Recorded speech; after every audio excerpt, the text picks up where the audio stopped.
My word, what a wondrous device! Could it be a TourBox Neo sent to me by the good people over at TourBox in exchange for a little video review?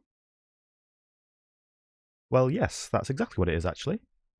Hi guys, it's me, GameGhoul, and in this video I'll be sharing my thoughts on this customizable controller, showing it in action, and letting you know how to get a very nice discount on one for yourself.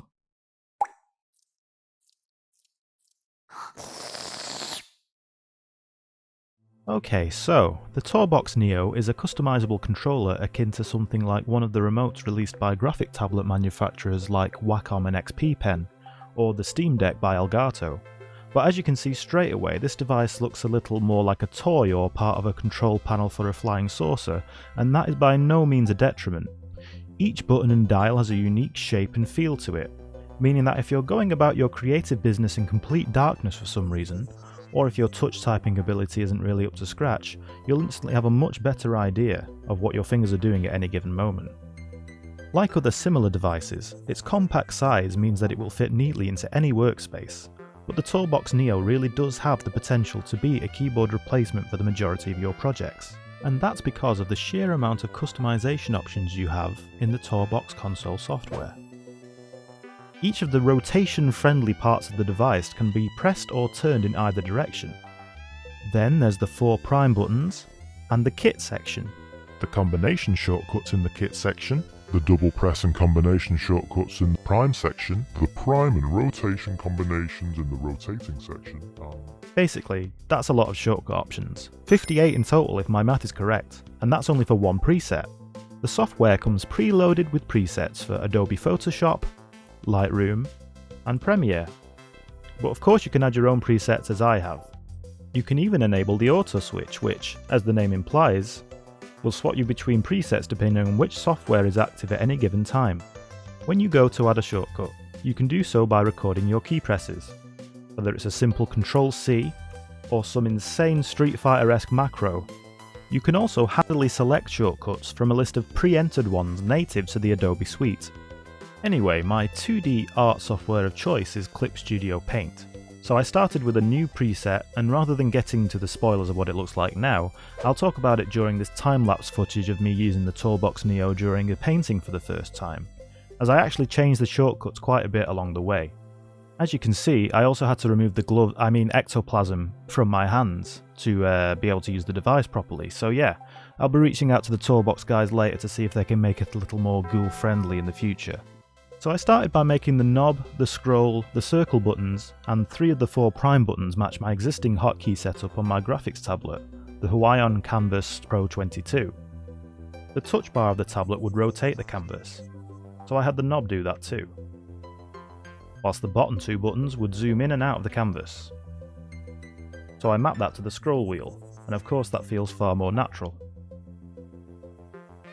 The other buttons I assigned were standalone Control, Shift and Alt presses, which are useful for a variety of functions in Clip Studio Paint. I mapped Undo and Redo to the circle buttons, which are obviously going to be used 50,000 times during any painting. From this point I was in new territory and still had loads of shortcuts that I could add, so it was time to question, which functions do I use frequently and have to reach for my keyboard or drag my stylus a mile across the screen to perform? The quickest answer to this was to assign increasing and decreasing the brush size to the dial, which is quite nice. But before moving away from the rotation-friendly parts of the device, I still had to decide what would happen when I pressed them. This became panning the canvas, fitting the canvas to the screen, and switching between the primary selected colour and transparency, as I prefer to use a transparent version of my current brush rather than the eraser tool. As I frequently resize and move around parts of my drawings, I set the remaining prime button to the lasso tool, or lasso, or however you pronounce it, and the D-pad buttons to copy, cut and paste, as well as free transform. After that, I set a double click of the tall prime button to cycle through the brush tools, and a double click of the short one to cycle through the fill tools. As I neared the end of the painting, I realise that as I frequently play around with colour correction at this stage, I might as well make that easier too. So now the side prime key and D-pad combinations allow me to alter the hue, saturation and lightness.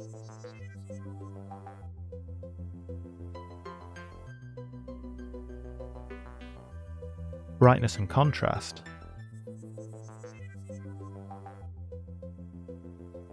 And overall colour balance.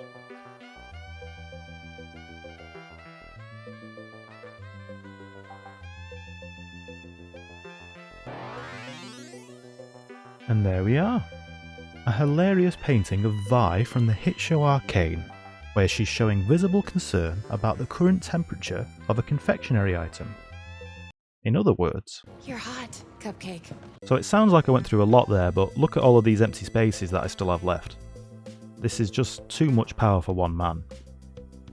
I mean, I could add a macro to instantly open the most important file on my computer. Give me a second.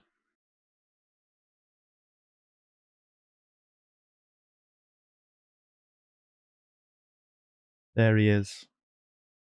Beautiful. Okay, so, final thoughts. This really is an extremely useful piece of kit. The way everything just became apparent as I was doing that painting, like, oh, this shortcut would be useful and that shortcut would be useful. In fact, the only times I had to reach for the keyboard at all during that painting were to set up the shortcuts in the first place. So that'll be even more time saved on the next painting, and I look forward to adding more and more shortcuts to the point where I don't even have to be conscious to paint anymore. The TourBox Neo can just sit at my desk and do the work for me while I lie in bed with a KFC bargain bucket. The main downside I can think of for most people is the fact that the only presets and shortcuts that come with the software are for the handful of Adobe products as I'd mentioned. So tailor making your own preset for whichever program you use might take some time, particularly if you already have tons of shortcuts in mind. However, it's worth mentioning that TourBox have a page on their website which contains a variety of user-submitted presets which can be easily downloaded and imported into the console software, and one of these might be suitable for you straight away or serve as a good base to make your own preset. I'd say it's worth doing a little internet research to see if other people have used the TourBox Neo with your preferred software, and if it's improved their workflow significantly enough to take the plunge. But for me personally, and solely from a 2D art perspective, I could definitely feel the benefits, and I very much look forward to using it from this point on. So, if you're watching this video in 2021, and you've decided that you'd like to get your hands on a TourBox Neo, TourBox are currently running an extended Black Friday sale, where you can get a free storage case and 15% off all orders until the end of the year. But, if you use my super special coupon code in the description, you'll get an extra $10 off. Isn't that great? Think of all the Doritos you could get with that extra $10. Actually, no, don't get Doritos with your TourBox Neo. I don't think that would end very well. But yeah, thank you for watching. I hope you enjoyed, and I'll see you around.